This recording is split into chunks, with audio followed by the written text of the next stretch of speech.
What's up, everybody? Today's story is about a guy with a documented medical condition who had a simple workplace accommodation. He kept his medication at his desk and took short breaks when needed. Worked fine for 5 years.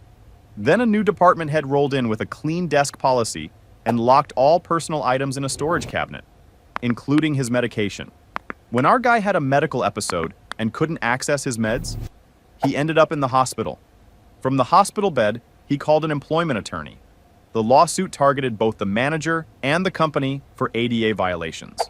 The manager got fired. The company settled for 6 figures. And the clean desk policy mysteriously disappeared. This is what happens when someone confuses tidiness with power. Let's get into it. My new department head locked my medication in a cabinet as part of his clean desk policy. I had a medical episode and couldn't access it. From the hospital bed, I called an attorney. He got fired. The company settled. I want to start by saying I'm not a litigious person. I've never sued anyone. I've never threatened to sue anyone. The word attorney wasn't in my vocabulary until about 8 months ago, when a man I'd known for 3 weeks decided that my medical needs were less important than the appearance of his department's desks. What happened next was the most stressful, painful, and ultimately vindicating experience of my life. My name's Jake. I'm 37. I worked, I'll get to that, as a data reconciliation specialist for a financial services firm. Not the flashy Wall Street kind, the boring back office kind where we make sure the numbers in System A match the numbers in System B and investigate the ones that don't. It's tedious, it's detail-oriented, and it requires long stretches of focused concentration, which is relevant because of my medical condition. I have severe asthma, not the I need a puff before running a mile kind. The my airways can close without warning, and if I don't have my rescue inhaler within 2 to 3 minutes, I'm looking at a medical emergency kind. I've had it since I was about 7. First diagnosis came after I collapsed at a family picnic. Couldn't breathe, turned blue, whole 9 yards. My mom carried me to the car. Dad drove to the ER going about 90. I was hospitalized twice as a teenager. Once at a baseball game, I was in the stands, not even playing, and the heat and humidity triggered an episode that put me in the ER for 4 hours. The second time was at school, sophomore year, when a substitute teacher took my inhaler because she thought I was playing with it during class. That one ended with an ambulance. My mom sued the school district. They settled. I'd like to think I learned from that experience. Turns out the universe had a second lesson planned. For the 5 years I worked at the firm, my asthma was managed and documented. HR had my medical information on file.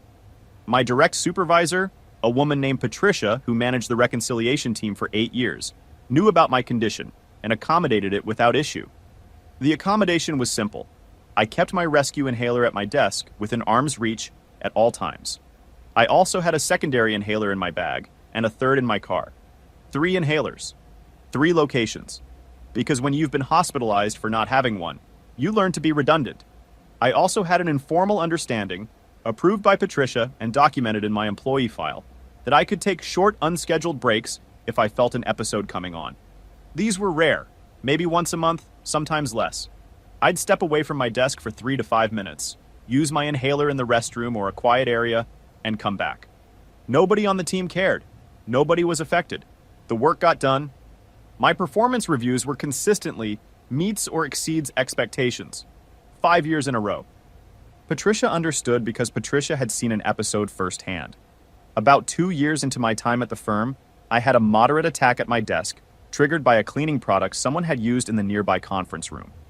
The fumes hit my airways, and within 60 seconds, I was reaching for my inhaler. Patricia was walking past and saw the whole thing. The grab, the shake, the 2 puffs, the 30 seconds of sitting perfectly still, waiting for the medication to work.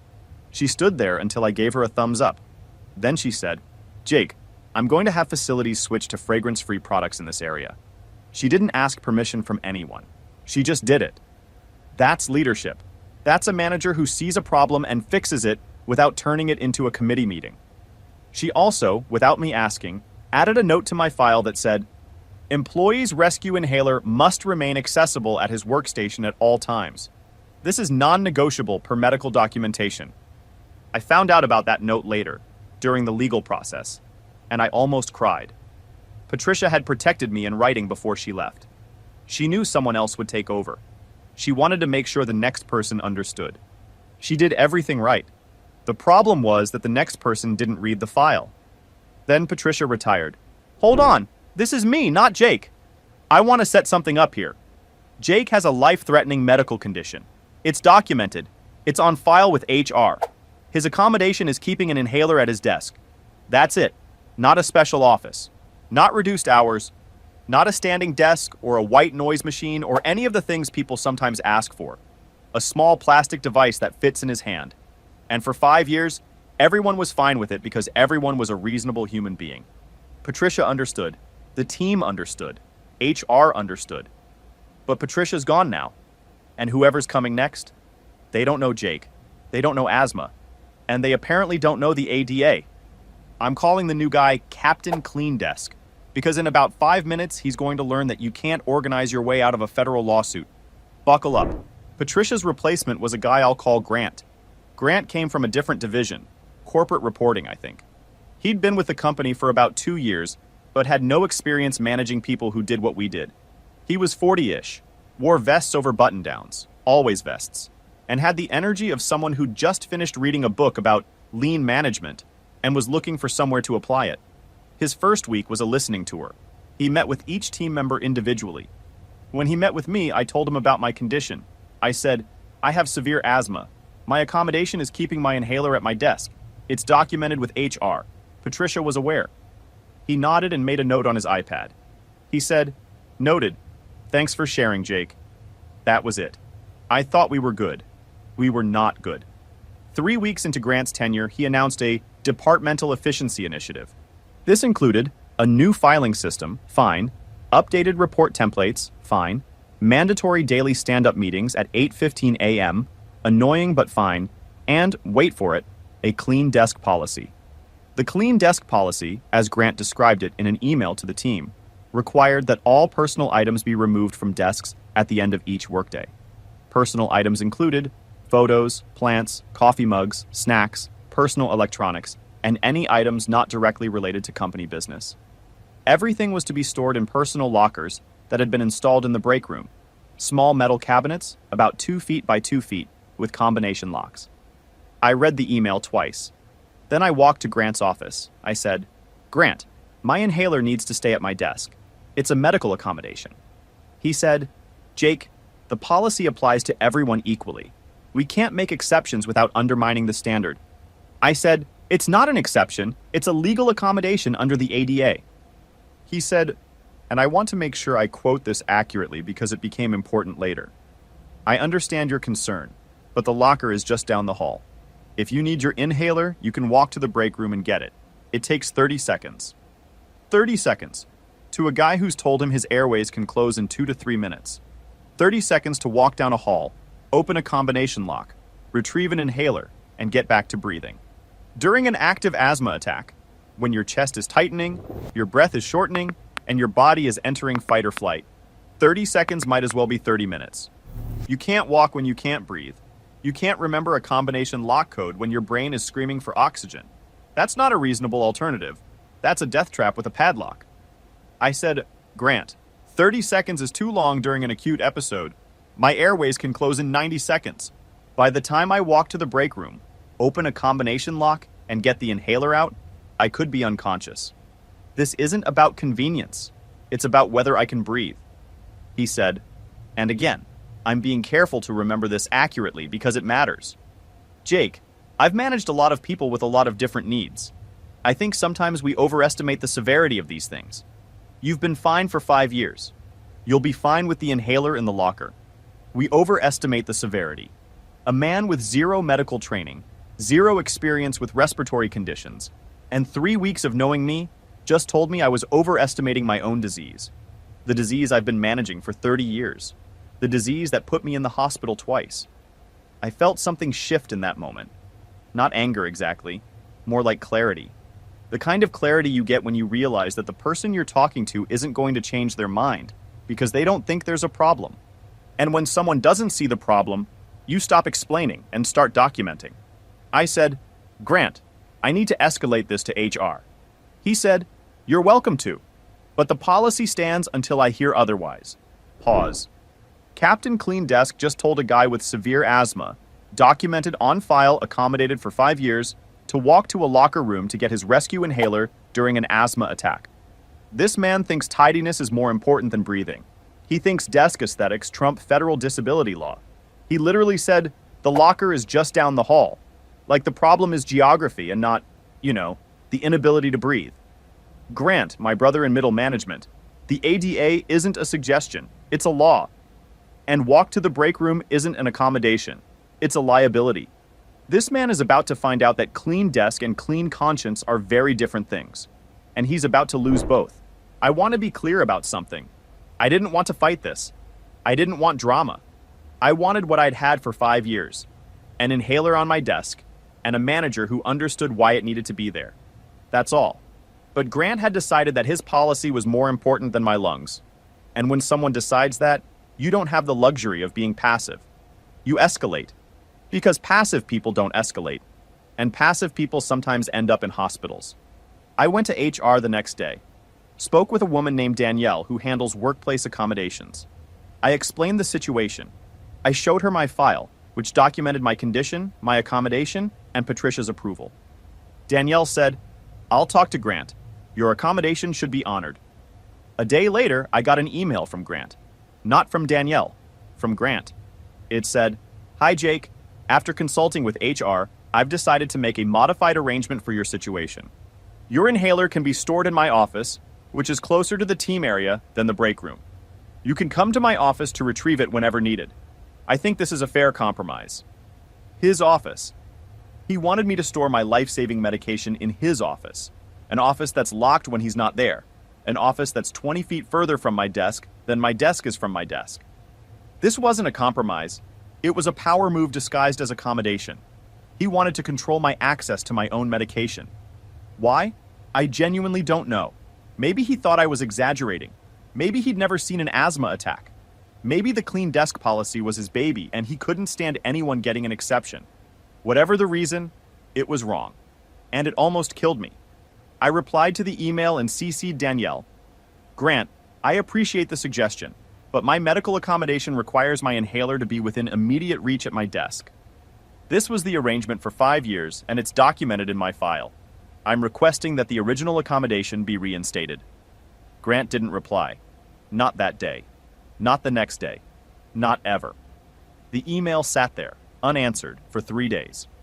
During those 3 days, I noticed that Grant had started walking past my desk more frequently, looking at it, at the inhaler still sitting on the surface. I'd see him glance at it and then look away, like it personally offended him. Like a tiny plastic medical device on a desk in a cubicle in a back-office financial firm was somehow undermining his authority. That inhaler cost $12 at the pharmacy. Grant's need to move it was about to cost the company 6 figures. But he didn't know that yet. 3 days later, a Wednesday around 2 p.m., I was at my desk working on a quarterly reconciliation report. The office was quiet. Half the team was at lunch. I felt the familiar tightness start in my chest. The first warning sign. My body has a system. Tightness first, then shallow breathing, then the wheeze. I have maybe 90 seconds from the first tightness to full restriction if it's a bad episode. I reached for my desk drawer, where my inhaler always was, where it had been for 5 years. It was gone. The drawer was empty, cleaned out. My inhaler, my personal items, my phone charger, my granola bars, all removed. Grant had apparently had maintenance clean the desks during lunch, per the policy. My inhaler was in a locker in the break room, 45 feet down the hall, behind a combination lock I hadn't memorized because I never needed to, because my inhaler was supposed to be at my desk. I stood up. My chest was getting tighter. I walked toward the hall, made it about 15 feet before the wheeze started, the high-pitched, narrow sound that means the airways are closing. I grabbed the doorframe of the conference room. My coworker Bryce, who sits 2 desks over, saw me and immediately came over. He said, "Jake, where's your inhaler?" I pointed toward the break room. He ran, full sprint, down the hall, into the break room, and he didn't know my locker combination. He ran back. "What's the code?" I couldn't speak. I was holding the doorframe with both hands, trying to get air through a passage that felt like it was the width of a coffee straw. Bryce called 911. Then he found Grant, who was in a meeting, and told him what was happening. Grant came out of the meeting, saw me in the hallway, and said, according to Bryce, because I don't remember this part clearly, "Is he okay? Should we call someone?" Bryce said, "I already called 911. His inhaler was removed from his desk. Where is it?" Grant said, "It should be in his locker." Bryce said, "He can't get to his locker. He can't breathe." The paramedics arrived in about 7 minutes. They administered a nebulizer treatment in the hallway. My oxygen levels were dangerously low by the time they got there. They took me to the hospital. I spent 4 hours in the ER. Oxygen, steroids, monitoring. The attending physician asked me what happened. I told him my inhaler had been removed from my desk against my documented medical accommodation.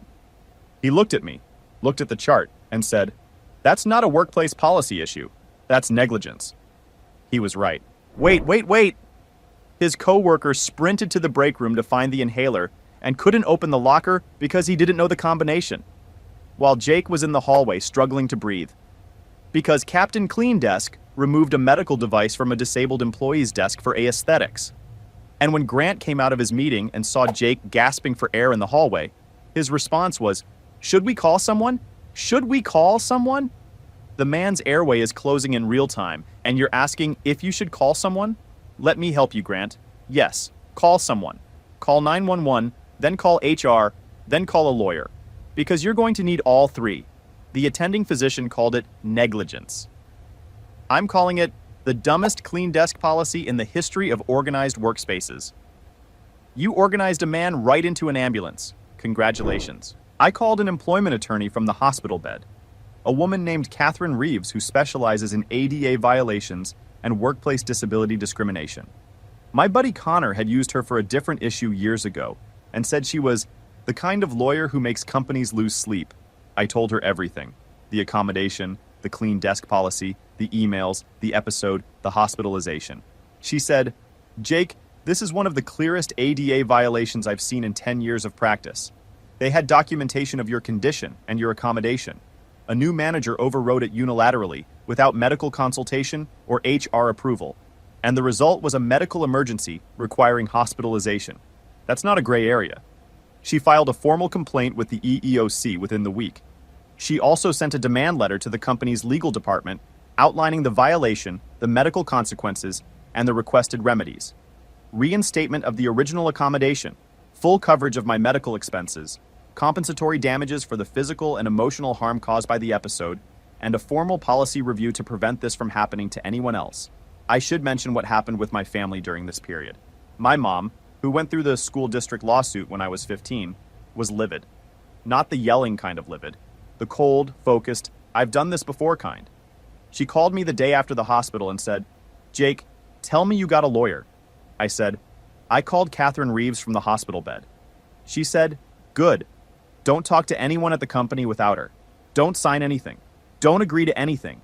And save every email." That's my mom. She's been through this. She knows the playbook. My girlfriend at the time, Cassie, drove to the hospital when Bryce called her. She was there when I was still on the nebulizer. She held my hand and didn't say anything for about 20 minutes. Just sat there. When I could finally talk normally, I said, "I'm okay." She said, "You're not okay, but you will be." She was right about both parts. The company's response was fast, unusually fast, which Catherine said meant they were scared. Their attorney reached out within 3 days to discuss a resolution. The company did not defend Grant's actions. In fact, from what Catherine told me, the company's own legal team was livid. They'd reviewed the email chain, which I'd saved every word of, and determined that Grant had acted outside his authority by overriding a documented ADA accommodation without HR approval. I heard through Danielle, off the record, that the meeting where they fired Grant lasted about 12 minutes. The company's head of legal was present. Grant was told that his actions constituted a direct violation of the ADA, that the company's exposure was significant because of his documented refusal to honor the accommodation, and that his employment was being terminated effective immediately. Grant apparently said, "I was trying to create a consistent standard." The head of legal apparently said, "The standard is, don't remove medical devices from disabled employees' desks." That's a pretty straightforward standard. Grant was terminated about 2 weeks after the episode, not quietly reassigned, not given an opportunity to resign. Terminated. His clean desk policy was rescinded the same day. The lockers in the break room were removed. Every personal item was returned to every desk. My inhaler went back to my drawer, where it belongs, where it always belonged. During the legal process, I learned something interesting about Grant. He'd done this before. Not the exact same thing, not the ADA violation specifically, but a pattern. At his previous role in the corporate reporting division, he'd implemented a similar clean desk policy, and it had resulted in 2 formal complaints from employees who had personal items removed without consent. One was a woman who kept family photos at her desk because she was dealing with the loss of a parent, and the photos helped her get through the day. Grant had the photos removed and put in storage. She complained to HR. Grant received a coaching conversation, which is corporate for a slap on the wrist with a wet noodle. Nobody escalated. Nobody sued. So Grant learned nothing. He just moved to a new department and did it again. Except this time, instead of photos, it was a rescue inhaler. And instead of a coaching conversation, it was a termination and a 6-figure settlement. Patricia, my retired former manager, heard about what happened through the grapevine. She called me at home. She said, "Jake, I wrote that note in your file specifically so this wouldn't happen." I said, "I know. He didn't read it." She said, "Figures." Then she said, "Are you okay?" I said, "I'm alive." She said, "Then everything else can be fixed." Patricia is one of the best people I've ever worked for. She's retired now, growing tomatoes in her backyard and volunteering at the library. I send her a Christmas card every year. This year I'm including a copy of the settlement letter. Redacted, obviously. But she deserves to know her note mattered. The settlement came through about 4 months later. I can't disclose the exact amount. There's an NDA. But I'll say this. It had 6 digits, and the first one was comfortable. It covered my medical expenses, about $8,000 in hospital bills, ambulance, and follow-up care, my legal fees, and a significant compensatory amount for the physical harm, emotional distress, and, this is the part that mattered most to me, the willful disregard of a known medical condition. 6-figure settlement. Grant fired. Clean desk policy rescinded. Lockers removed. Inhaler back on the desk. Catherine Reeves earned her retainer in 1 phone call. This is what accountability looks like when someone with a documented disability gets their accommodation stripped by a guy in a vest who cares more about desk symmetry than employee safety. Captain Clean Desk organized himself right out of a job and organized Jake right into a settlement check. The irony is almost too perfect. Grant wanted a clean desk. He got a clean exit. No personal items to pack up because his office was already spotless. That's malicious compliance from the universe itself. I'm standing and clapping. You can't see me, but I'm doing it. I want to talk about the aftermath because the legal stuff is only part of the story. The medical part was scary. I'd had asthma episodes before, but this one was different because it was preventable. Completely, entirely, totally preventable. My inhaler was 20 feet from my face in a locker I couldn't open because a man I'd known for 3 weeks decided it was more important for my desk to be clean than for me to be alive. I spent 2 days after the hospital feeling shaky, not just physically but mentally. The kind of shaky where your body remembers what happened before your brain processes it. I'd be sitting on my couch and my chest would tighten for no reason, and I'd grab for my pocket. Phantom tightness. My doctor, not the ER doctor, my regular one, said it was a stress response. My body was expecting it to happen again. I took a week off after the episode. When I came back, the team was different with me. Not in a bad way. In an, "Oh God, we watched you almost die in the hallway" way. Bryce, the coworker who sprinted to the break room, came to my desk on my first day back and said, "I bought 3 inhalers. They're in my desk, the conference room, and the kitchen." He doesn't have asthma. He bought them just in case. That man. I owe Bryce more than I can express. He ran when it mattered. Not everyone would. Danielle from HR came to see me too. She was visibly upset. She said, "Jake, I talked to Grant after your initial complaint. I told him to honor the accommodation.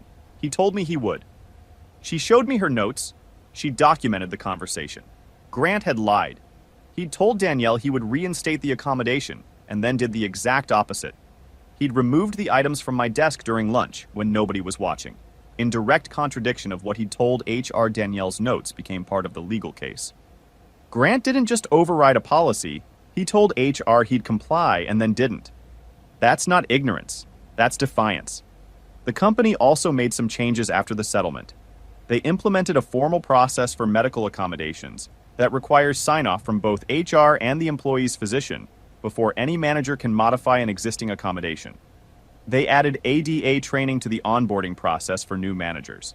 And they put up small signs in the break room and common areas that say, if you witness a medical emergency, call 911 immediately. I don't love that my near-death experience was the reason for the signs. But if it helps someone else, I'll take it. My current situation, I'm still at the company. Same desk, same role. New manager. A guy named Phil who, on his first day, came to my desk, looked at my inhaler, and said, "That stays right there. If anyone ever has a problem with it, come to me first." I said, "Thanks, Phil." He said, "Don't thank me. That's just basic human decency." Phil gets it. Grant didn't.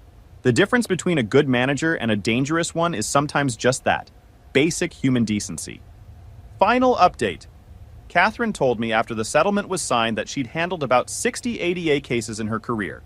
She said, most of them are ambiguous. Gray areas where the company arguably did their best but fell short. This one was black and white. Your manager was told about your condition. He was told about your accommodation. HR instructed him to honor it. He said he would. And then he removed your medication from your desk. That's not a gray area. That's a checked box on every form I've ever filed. She also said, "Jake, the fact that you saved every email, including the one where Grant said the locker is just down the hall, is what made this case airtight. Most people delete work emails. You saved them. That's the difference between winning and hoping. I used part of the settlement to pay off my car. I put the rest in savings. Nothing flashy. I'm not the revenge check kind of guy. I'm the my airways almost closed in a hallway because of a clean desk policy, and I want to make sure that never happens again kind of guy." My mom called me the day after the settlement was finalized. She said, "Jake, you could have died." I said, "I know, Mom." She said, "This is the second time someone took your inhaler." I said, "Yeah, but this time, I had a better lawyer." She laughed, but I could tell she was crying behind the laugh. Moms can do both at the same time. Bryce, my coworker, the sprinter, and I have become close friends since the incident. We go to lunch every Thursday. He always checks my desk when he walks past, just a glance, making sure the inhaler is there. I've told him he doesn't need to do that. He does it anyway. Some people just show up. Bryce shows up, and he runs. The emergency inhaler Bryce bought for the conference room is still there. Nobody's touched it, but it's there. And every time I walk past it, I think about two things. The 30 seconds Grant said it would take to walk to the break room, and the 7 minutes it actually took for the paramedics to arrive. The difference between those two numbers is the space where I almost died, and the space where I finally understood that some people will put policy above people. And when they do, you need a lawyer, a coworker who can sprint, and an inhaler within arm's reach. Would you have filed the complaint, or would you have tried to handle it internally? Some people have told me I should have just put the inhaler in my pocket. And yeah, I started doing that too, after. But the principle matters. If a company documents an accommodation and a manager overrides it, that's not a desk problem. That's a rights problem. And rights don't belong in a locker. Neither do inhalers. Neither do people's dignity. Some things need to be within reach, always. Cassie and I are still together, by the way. She bought me a new inhaler holder for my desk, one of those little silicone grips that attaches to the side of a monitor. It's bright orange. You can see it from across the room. She said, "Now everyone knows it's there, including the next Grant." I love that woman. She thinks ahead. She also bought Bryce a gift card to a running store because, and I quote, "That man earned new shoes with that sprint." Bryce used it. He got bright green ones. He wears them to work sometimes. I told him they're obnoxious. He said, "They're fast." He's not wrong. Oh, one thing I forgot to mention. After the lockers were removed from the break room, the space was converted into a small seating area with a couch and a table. My team uses it for lunch now. Bryce put a fake sign on the wall that says, "Grant Memorial Lounge," in honor of the worst idea in company history. Management hasn't taken it down. I think they agree. The break room is now the most comfortable room in the building. We put a coffee machine in there too. A good one, not the cheap pod kind. I like to think of it as the universe's remodeling job. Grant wanted a clean desk area. He got a lounge with a couch and a coffee machine. The desks are still messy, and the inhalers are still on them. The system works. Anyway, my inhaler is on my desk right now, right next to my keyboard, where it's been for 5 years and 3 weeks and 1 hospital visit and 1 settlement check and 1 very fast sprint by a coworker named Bryce. It's not going anywhere, and neither am I. 5 years of peace, 3 weeks of chaos, 1 hospital visit, 1 settlement, 1 coworker who runs like his life depends on it because someone else's did, and a $12 piece of plastic that a man in a vest thought was worth losing his job over. Life's weird, but I can breathe, and that's enough. Here's what I'll say about Jake. The man had every reason to be angry. He almost died because of a clean desk policy. But instead of rage, he got organized. He saved the emails. He called the attorney. He let the system work. And the system, for once, actually worked. Grant's gone. The policy's gone. The money's in the bank. And the inhaler is on the desk, where it always should have been. Drop a comment. Clean desk policies. Organizational necessity or power trip in disguise? And if you've ever had a workplace accommodation overridden by a manager who didn't understand it, you're not alone. Subscribe, and I'll see you next time.